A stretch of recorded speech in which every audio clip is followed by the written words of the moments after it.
Hey y'all, Andrew Reed, Mossy Creek Mushrooms, and today I just wanted to go over a quick little tip basically about how do we control, how do we sense CO2 whenever we don't have a CO2 meter, right?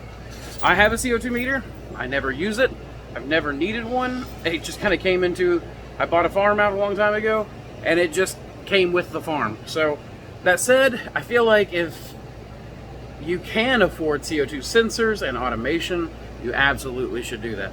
But a lot of people can't afford that stuff when starting out. So the big thing is, oh sorry, I was working on the grill today.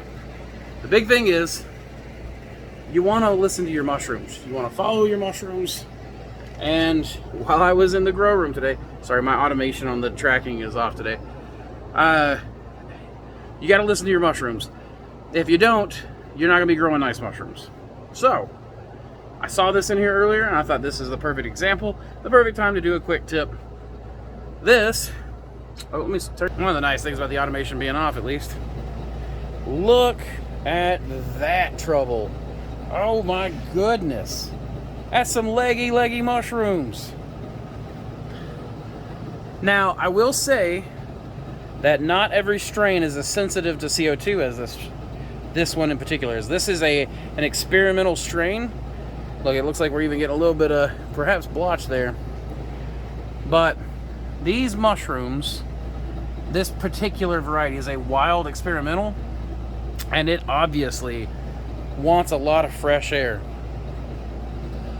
Comb tooth is doing nice, not really needing an upgrade in the fresh air or anything, though couldn't stand to lose that fly. Ain't summer a bitch. Here is some devil's back, like second or third flush. We've got some younger devil's back fruiting up here, getting ready to flip up. Ooh, some nice comb tooth there, pinning out. But these guys, they need more FAE, fresh air exchange.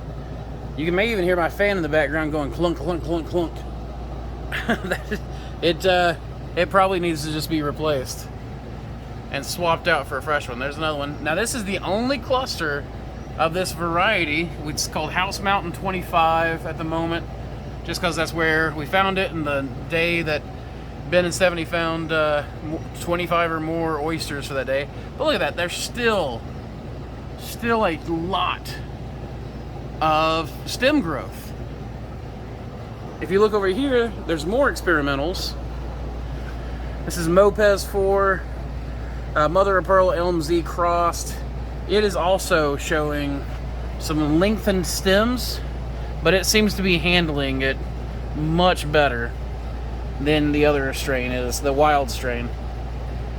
And you kind of find that a lot of domestic strains can handle higher CO2 than ones can. The wild ones tend to be a bit resource heavy, air heavy, little hogs. Now, one of the things to keep in mind with higher temperatures is that mushrooms, their metabolisms are basically entirely temperature focused.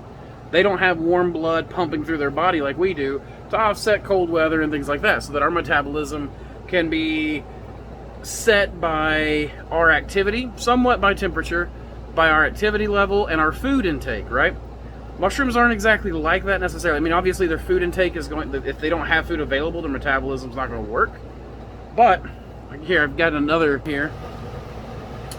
So on this side, interestingly enough, the fan is right over there, and of course, and an air conditioning unit right there.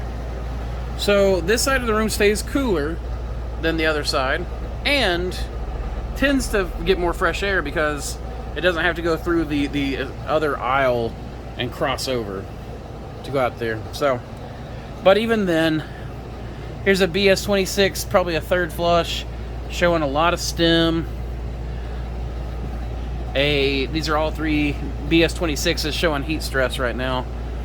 We just got our temps lowered down. I've got a video coming out about that as well here in just a second. Oh, sorry. The King Blue is even showing CO2.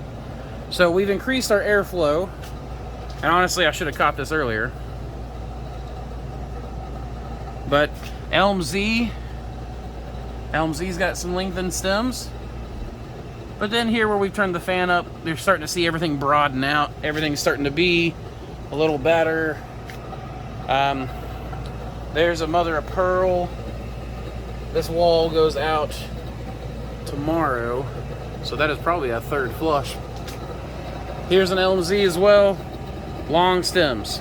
So remember, when your temperatures go up, your fresh air needs to increase. Yeah, listen to that. You can hear that fan. Probably not the best fan to keep around. That fan's probably gone now. It's probably going to be slated to the salvage pile. All of this said, you just listen to your mushrooms. You can catch it. I mean, honestly, unless I had the automation in place and I was using a CO2 meter, like if I had a monitor, that's one thing. But if all I've got is a CO2 meter, which is expensive and unnecessary, I can see that my CO2 is high. I've just learned the skill of reading the mushrooms. There's no reason to spend that money unless it comes with automation, in my opinion. So that's my little quick tip. Read your mushrooms. Know that when the heat comes, you need to increase your fresh air, not lower it. I mean, you can try to lower it to save on some air conditioning, but you really need to. Oysters are hungry for air. And the hotter it gets, the faster they run, the more air they need. So keep that in mind. Read your mushrooms. Just, I really just wanted to focus on my bad cable management. I'll get it under control one day, I promise. That said, I hope you guys, this video has been helpful. I hope you like this video. That's what I meant to say. And if there, I can't remember what I'm supposed to say. Oh, please like and subscribe if you found this video helpful. Please like and subscribe if you didn't. Actually, if you didn't, leave a comment. That's what really helps me. And then at the same time, I've got more videos coming out. I'm going to try to keep this quick tip series going since my time is kind of eating up these days. Quick tips might be the way to go. But I still want to play with that cinema camera some, so I'm going to try to get you guys some pretty shots. Check out our liquid culture. We got a ton of good strains out there, good genetics for summertime, and fall is approaching. It's about time to be starting up your liquid culture lines for September grain production, for October mushroom production.